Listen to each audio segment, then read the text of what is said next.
आज हम पढ़ेंगे ऑनलाइन क्लासेस के अंतर्गत क्लास 12वीं सब्जेक्ट ऑफ बायोलॉजी के अंतर्गत इकोसिस्टम का। कल हम लोग इकोसिस्टम का चैप्टर अध्ययन कर रहे थे, तो लगभग कहना चाहिए जो इकोसिस्टम है वो क्या है। ये एबायोटिक फैक्टर बायोटिक फैक्टर से मिलकर बना हुआ है और इकोसिस्टम का जो प्रकार है उन सब प्रकारों का अध्ययन हम लोग कर लिए थे। आप लोगों को पहले से ही पता होगा इकोसिस्टम शब्द किसने दिया था। तो मैं बताया था आप लोगों को 1935 में ब्रिटेन के एक वैज्ञानिक है A.G. टेंसले, इन्होंने ये शब्द दिया था। इसको कई बार नीट में या अन्य कंपटीशन परीक्षा में पूछा गया है कि इकोसिस्टम शब्द किसने दिया था। तो टेंसले ने दिया था 1935 में। लेकिन पिछले बार हमारे छत्तीसगढ़ में पीएचडी हुआ, उसमें इकोसिस्टम को नहीं दिया। इकोसिस्टम के बाद एक और चैप्टर है बायोडाइवर्सिटी। बायोडाइवर्सिटी शब्द किसने दिया, ये दे दिया था। ठीक है, तो जी हरिशन नामक साइंटिस्ट ने जो जैव विविधता बायोडाइवर्सिटी शब्द है उसको दिया है, और बायोडाइवर्सिटी का चैप्टर इकोसिस्टम के जस्ट आगे है। तो आज अध्ययन करेंगे हम लोग इकोसिस्टम के अंतर्गत फूड चेन और फूड वेब और पिरामिड। इन तीनों का हम लोग शॉर्टकट तरीके से अध्ययन करेंगे। अन्य चैप्टरों जैसे डिटेल अध्ययन नहीं करेंगे, क्योंकि ये चैप्टर बहुत ही सिंपल है। ये तो इकोलॉजी है, इन्वायरमेंट है। आप लोग इस पुस्तक को पढ़ेंगे तो आसानी से समझ सकते हैं। ठीक है, तो पहले देखते हैं यहाँ पर फूड चेन मतलब हिंदी में क्या बोलेंगे इसको, खाद्य श्रृंखला। फूड चेन खाद्य श्रृंखला। ठीक है जी, तो इसका मैं एक परिभाषा बता रहा हूं। फूड चेन क्या है, ज्यादा याद करने की आवश्यकता नहीं है।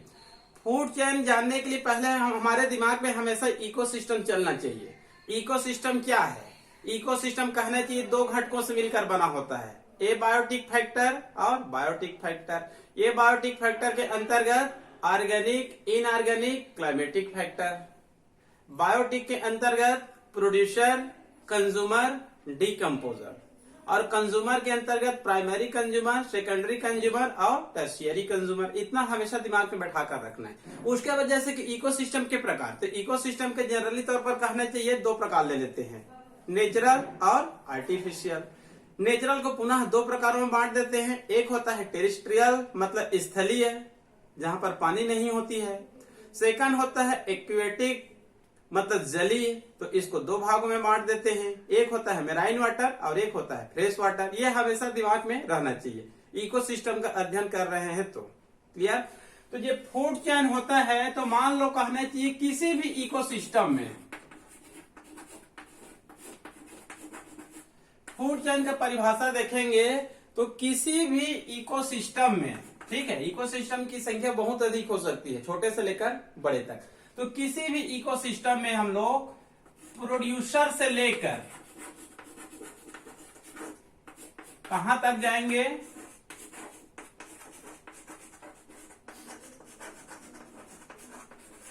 टॉप कंज्यूमर तक जाएंगे।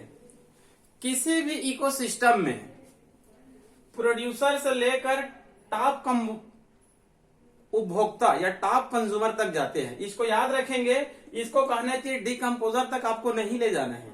ठीक है, किसी भी इकोसिस्टम में उत्पादक से लेकर प्रोड्यूसर से लेकर टॉप कंज्यूमर मतलब टर्शियरी कंज्यूमर तक जाते हैं। तो उनमें कहना चाहिए खाद्य पदार्थों के, ऊर्जा के स्थानांतरण के क्रमबद्ध प्रवाह को ही हम लोग फूड चेन बोलते हैं। किसी भी इकोसिस्टम में प्रोड्यूसर से लेकर टॉप कंज्यूमर तक खाद्य पदार्थों के, उनके ऊर्जा के, उनके स्थानांतरण के क्रमबद्ध प्रवाह को, देखिए ये कहना चाहिए प्रोड्यूसर है, इनसे फूड मटेरियल बनेगा। ये फूड मटेरियल किस में जाएंगे, प्राइमरी कंज्यूमर, सेकेंडरी कंज्यूमर और लास्ट में टॉप कंज्यूमर में।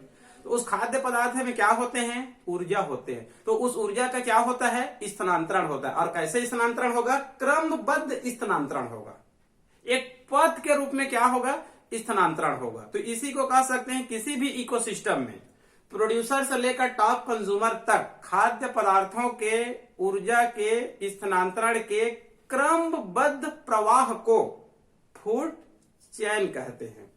क्रमबद्ध ही बोलेंगे क्योंकि ये क्रम के अनुसार कहना चाहिए ऊर्जा का क्या होता है, स्थानांतरण होता है। क्लियर।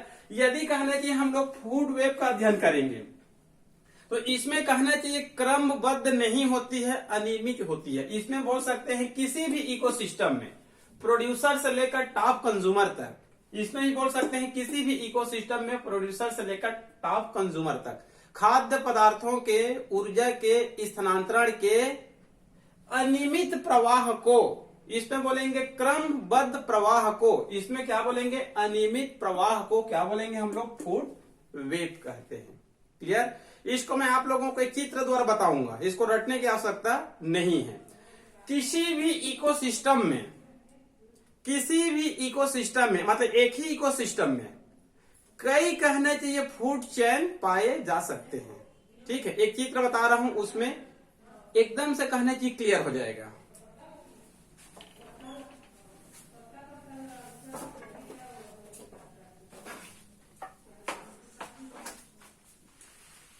ये चित्र दिख रहा है फूड चेन का।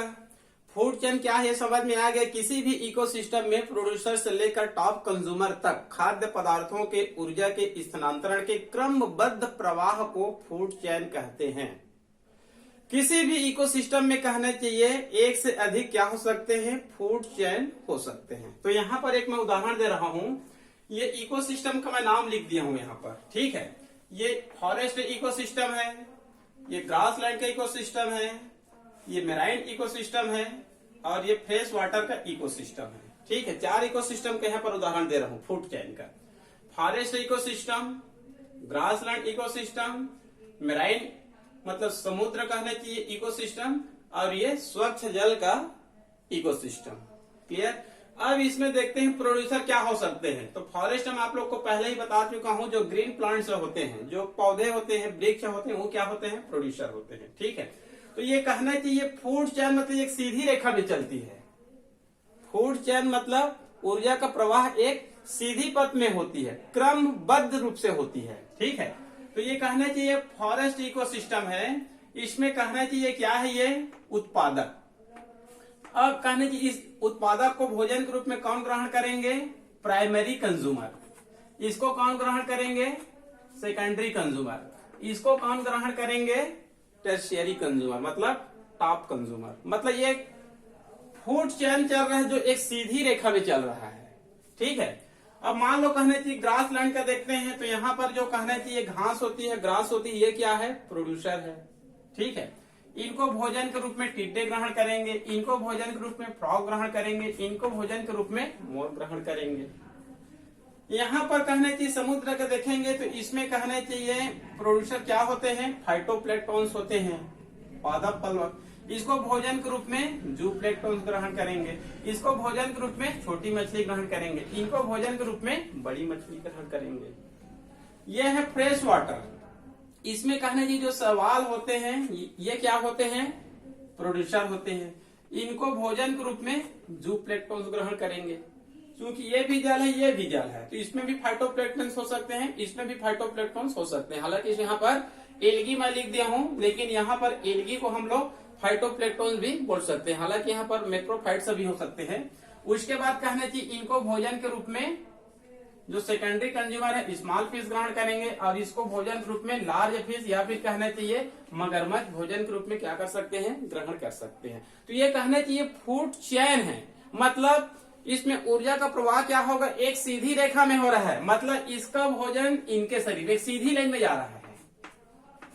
ठीक है, तो कहना चाहिए फूड चेन में ऊर्जा का प्रवाह हमेशा एक दिशा में होता है, मतलब सीधा होता है। लेकिन एक ही इकोसिस्टम में कई फूड चेन हो सकते हैं। ये जैसे कि मान लो ये फॉरेस्ट इकोसिस्टम है, तो यहाँ पर ये एक चेन है, जबकि मैं यहाँ पर क्या बोल रहा हूँ, एक इकोसिस्टम में कई फूड चेन हो सकते हैं। तो हो सकता है मान लो कहना चाहिए ये एक फूड चेन है, ये इकोसिस्टम है, एक इकोसिस्टम। ठीक है, इस इकोसिस्टम में कई कहना चाहिए फूड चेन हो सकते हैं। तो ये कहना चाहिए एक फूड चेन। इसी को हम लोग एक दूसरा फूड चेन बना सकते हैं, इसी को हम लोग एक तीसरा फूड चेन भी बना सकते हैं। लेकिन कोई भी फूड चेन बनाएंगे तो उसको एक सीधी रेखा में ही बनाएंगे, तब इसको हम लोग क्या बोलेंगे, फूड चेन। यदि सीधी रेखा में नहीं बनाते हैं, इधर उधर उधर अनियमित बनाते हैं, ऊर्जा का प्रवाह कहना चाहिए अनियमित बनाएंगे तो फूड चेन नहीं होगा, वो क्या हो जाएगा, फूड वेव हो जाएगा। क्लियर। फूड चेन और फूड वेव में क्या अंतर होता है, मुख्य रूप से दो अंतर होता है। फूड चेन में ऊर्जा का प्रवाह हमेशा एक सीधी रेखा में होगा, मतलब ऊर्जा का प्रवाह एक दिशा में ही होगा। लेकिन फूड वेव में ऊर्जा का प्रवाह कभी भी एक सीधी रेखा में नहीं होगा, एक ही पथ में नहीं होगा, वो कहना चाहिए अनियमित होती है, कई पथ हो सकते हैं। और ये जो फूड चेन होता है ये व्यवहारिक नहीं होता, ये जनरली तौर पर नहीं होता है ये। और जो फूड वेव होता है वो कहना चाहिए व्यवहारिक भी होता है और प्रायोगिक ही होता है, व्यवहारिक और प्रायोगिक दोनों होता है। मतलब ये देखा जाए किसी भी इकोसिस्टम में जनरली तौर पर फूड चेन नहीं पाई जाती है, उसमें क्या पाई जाती है, फूड वेव ही पाई जाती है। क्लियर। तो आगे अध्ययन करते हैं हम लोग फूड वेव का। आगे अध्ययन क्या करेंगे, फूड वेव का। ये फूड वेव आप लोग को अच्छा से नहीं दिख रहा है, ठीक है जी। अब यहाँ पर देखिए आगे देखते हैं फूड वेव, इसको हिंदी में क्या बोलेंगे, खाद्य जाल। हिंदी में क्या बोलेंगे, खाद्य जाल। और ये क्या है, खाद्य चैन। फूड वेव खाद्य जाल मतलब एक जाल के रूप में पाया जाना। तो इनका परिभाषा क्या होता है, किसी भी इकोसिस्टम में प्रोड्यूसर से लेकर टॉप कंज्यूमर तक जाएंगे तो भोज्य पदार्थों के ऊर्जा के स्थानांतरण के अनियमित प्रवाह को क्या बोलेंगे हम लोग, फूड वेव कहेंगे। मतलब इसमें एक नियमित नहीं पाया जाएगा, अनियमित पाया जाएगा। ऊर्जा का प्रवाह एक सीधी रेखा में नहीं होगा, अनियमित पथ में होगा, कई दिशाओं में हो सकता है, ठीक है। और ये फूड वेव भी वास्तव में व्यवहारिक एवं प्रायोगिक होता है, क्योंकि इकोसिस्टम में जनरली तौर पर फूड चेन नहीं पाई जाती है। क्या पाई जाती है, फूड वेव ही पाई जाती है। इसी कारण फूड वेव का महत्व भी होता है, इनका ज्यादा महत्व नहीं होता। फूड वेव है तभी कहना चाहिए इकोसिस्टम निरंतर बनी रहती है, ठीक है। कभी भी इसमें ज्यादा विचलन नहीं होता है, प्रकृति में संतुलन बनी रहती है, वातावरण में संतुलन बनी रहती है फूड वेव के कारण, ठीक है। तो यहाँ पर कहना चाहिए हम लोग आप लोगों को मैं एक उदाहरण बताता हूँ, ग्रासलैंड का एक मैं उदाहरण बताता हूँ आप लोग को। किसका उदाहरण बताता हूँ, ग्रासलैंड इकोसिस्टम का। ग्रासलैंड इकोसिस्टम का एक उदाहरण देखते हैं। उसमें कहना चाहिए एक ही फूड वेव में लगभग 5 फूड चेन पाए जाएंगे। ग्रासलैंड इकोसिस्टम के एक उदाहरण देखते हैं जिसमें एक ही फूड वेव में लगभग 5 फूड चेन पाए जा सकते हैं। इसका अर्थ होता है कि एक ही इकोसिस्टम में कई फूड चेन पाए जा सकते हैं, ठीक है। फूड वेव तो एक ही होगा अनियमित, लेकिन उसमें कई कहना चाहिए क्या पाए जा सकते हैं, फूड चेन पाए जा सकते हैं। ये दिख रहा है, देखिए ग्रासलैंड का, ये कहना चाहिए घास का क्या है, ये इकोसिस्टम है।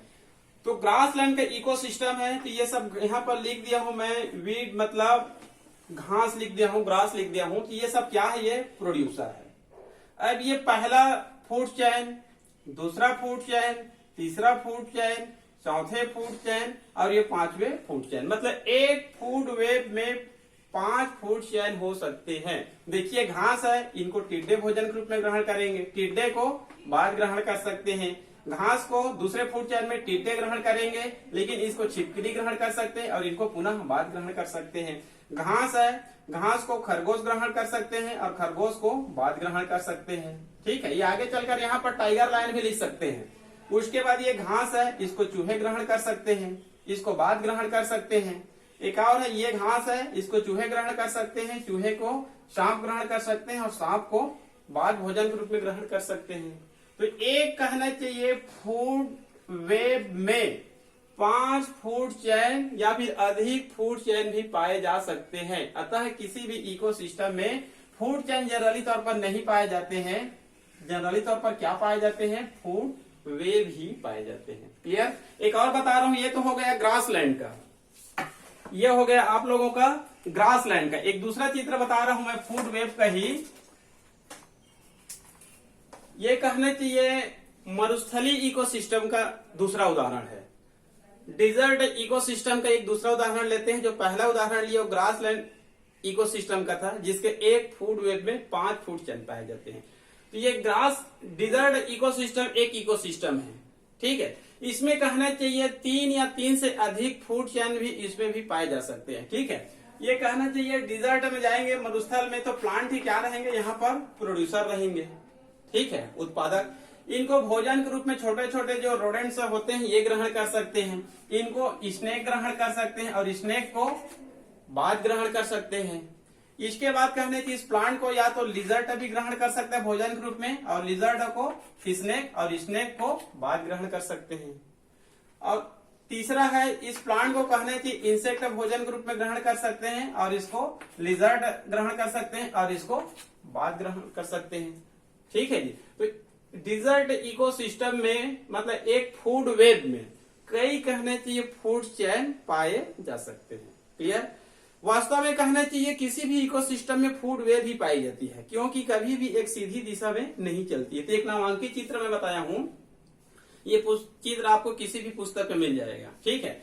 ये कहना चाहिए एक नामांकित चित्र है, ये मतलब फूड वेब का मैं क्या बना दिया हूँ, एक नामांकित चित्र बना दिया हूँ, ठीक है। इसको देखकर आप लोग आसानी से समझ सकते हैं ये फूड वेब का नामांकित चित्र है। ये यहाँ पर बहुत सारे कहना चाहिए मान लो पौधे हैं, ये पौधे क्या कहलाती है, प्रोड्यूसर कहलाती है, ठीक है। अब ये कहना चाहिए जनरली तौर पर क्या है, ये प्राइमरी कंज्यूमर है, ये जनरली तौर पर क्या है, ये सेकेंडरी कंज्यूमर है, और ये जनरली तौर पर क्या है, ये टर्शियरी कंज्यूमर है, टॉप कंज्यूमर। टॉप कंज्यूमर के अंतर्गत कहने चाहिए मोर हो सकते हैं, टाइगर हो सकते हैं, लायन हो सकते हैं, बाज हो सकते हैं, स्नेक भी हो सकते हैं, ठीक है जी।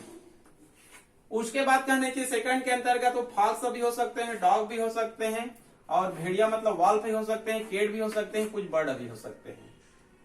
प्राइमरी कंज्यूमर के अंतर्गत काऊ भी हो सकते हैं, हिरण भी हो सकते हैं, बफेलो भी हो सकते हैं, फ्रॉग भी हो सकते हैं, बर्ड्स भी हो सकते हैं, एलिफेंट भी हो सकते हैं, मंकी भी हो सकते हैं, ठीक है। तो मान लो कहना चाहिए प्रोड्यूसर है ये प्राइमरी कंज्यूमर, ये सेकेंडरी कंज्यूमर और ये टॉप कंज्यूमर, ठीक है। तो इसमें कोई जरूरी नहीं कि ये सीधी रेखा में चलेगा, इसमें कोई जरूरी नहीं है कि हमेशा एक सीधी रेखा में चलेगा। मतलब ये जो प्रोड्यूसर है इसको ये ग्रहण कर सकता है, और ये सीधी रेखा में नहीं चलेगी, इधर भी जा सकता है, इधर भी जा सकता है, ये इधर जा सकता है, ये इधर जा सकता है, ये इधर जा सकता है, ये इधर जा सकता है, ये इधर जा सकता है, ये इधर आ सकता है, ये इधर भी आ सकता है। मतलब किसी भी इकोसिस्टम में कहना चाहिए फूड वेब ही पाई जाती है, जनरली तौर पर फूड चैन नहीं पाई जाती है, ठीक है जी। तो ये हो गया आप लोगों का फूड वेब। उसके बाद कहना चाहिए हम अध्ययन करते हैं पिरामिड का। इसके बाद हम लोग क्या अध्ययन करेंगे, पिरामिड का।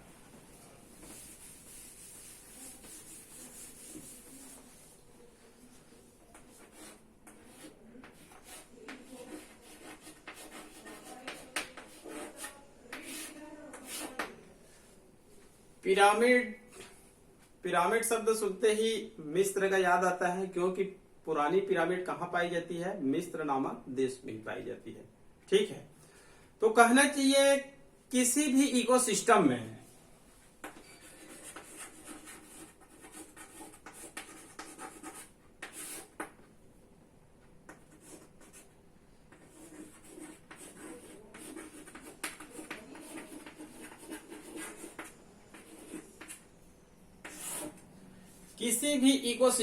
किसी भी इकोसिस्टम कहते ही हमारे दिमाग में ये आना चाहिए कि इकोसिस्टम की संख्या या फिर प्रकार क्या है, बहुत अधिक है, क्लियर। तो किसी भी इकोसिस्टम में उसमें विभिन्न ट्रॉफिक लेवल होते हैं। जनरली तौर पर मैं बताया था आप लोगों को 5 ट्रॉफिक लेवल होते हैं। इतने ट्रॉफिक लेवल होते हैं, 5 होते हैं, ठीक है। प्रोड्यूसर को पहला मान लेते हैं, primary consumer, secondary consumer, tertiary consumer और लास्ट में डीकम्पोजर, ठीक है। तो यहाँ पर जनरली तौर पर डीकम्पोजर को छोड़ देते हैं, ठीक है। तो किसी भी इकोसिस्टम में जो विभिन्न ट्रॉफिक लेवल के जीव होते हैं, किसी भी इकोसिस्टम में विभिन्न पोषक स्तरों के जो क्या होते हैं, जीव होते हैं। किसी भी इकोसिस्टम में विभिन्न पोषक स्तरों के जो जीव होते हैं, उन जीवों को यदि हम लोग उनके bio number biomass, bio energy के आधार पर एक चित्र द्वारा प्रदर्शित करेंगे, तब वह चित्र कैसे दिखाई देगा? एक पिरामिड जैसे दिखाई देगा। इसी को इकोलॉजिकल पिरामिड कहा जाता है। किसी भी इकोसिस्टम में जो विभिन्न पोषक स्तर के जो जीव होते हैं, विभिन्न ट्रॉफिक लेवल के जो जीव होते हैं, ठीक है, जीव मतलब प्रोड्यूसर से लेकर टॉप कंज्यूमर तक, विभिन्न पोषक स्तर के जो जीव होते हैं, इन जीवों को हम bio number, biomass, bio energy, 3 शब्द याद रखेंगे। Bio number, biomass, bio energy मतलब जीव संख्या, जीव का भार और जीव का एनर्जी। बायो नंबर जीवों की संख्या, बायोमास जीवों का भार मतलब वजन, और बायो एनर्जी उसमें जो खाद्य पदार्थ होते हैं ना, उसमें जो ऊर्जा होते हैं, एक ऊर्जा स्तर से या एक स्तर से दूसरे स्तर, दूसरे से तीसरे स्तर में ट्रांसफर होते रहते हैं। तो किसी भी इकोसिस्टम में विभिन्न पोषक स्तर के जो जीव होते हैं, उन जीवों को bio number, biomass, bio energy के आधार पर हम लोग एक चित्र द्वारा प्रदर्शित करते हैं। तो वह चित्र कैसे दिखाई देगा? एक पिरामिड का आकार का बनेगा। उसी को हम लोग क्या बोलते हैं? Ecological pyramid. ठीक है, जनरली तौर पर पिरामिड ऐसे होता है, ये है पिरामिड। इस तरह का पिरामिड भी लगभग ऐसे ही होता है। तो किसी भी इकोसिस्टम में विभिन्न पोषक स्तर के जो जीव रहेंगे, उनको हम लोग bio number, biomass, bio energy के आधार पर एक चित्र द्वारा प्रदर्शित करेंगे, तब वह चित्र एक पिरामिड की आकार का दिखेगा। उस पिरामिड को क्या बोलेंगे? इकोलॉजिकल पिरामिड कहेंगे। क्लियर? इस पिरामिड में जनरली तौर पर जो आधार होते हैं, इस पिरामिड में जनरली तौर पर जो आधार होते हैं, इसमें कहने चाहिए क्या पाए जाते हैं? प्रोड्यूसर ही पाए जाते हैं जनरली तौर पर। ठीक है जी। नीचे में बेसिक में क्या पाए जाएंगे? उत्पादक, इसके बाद प्राइमरी कंज्यूमर, इसके बाद सेकेंडरी कंज्यूमर, उसके बाद टॉप कंज्यूमर। इसमें डिकम्पोजर को जनरली तौर पर नहीं लेते हैं। ठीक है, तो इनके जो बेसिक होते हैं, आधारी भाग होते हैं, उसमें प्रोड्यूसर पाए जाएंगे, उसके ऊपर प्राइमरी कंज्यूमर, फिर सेकेंडरी कंज्यूमर, फिर टर्शियरी कंज्यूमर या फिर टॉप कंज्यूमर पाए जाते हैं।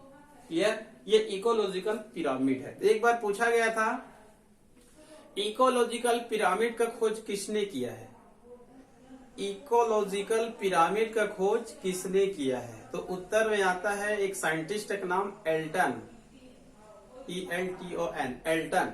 एल्टन नामक साइंटिस्ट ने ही कहना चाहिए इकोलॉजिकल पिरामिड का खोज किया था। और एल्टन के अनुसार ही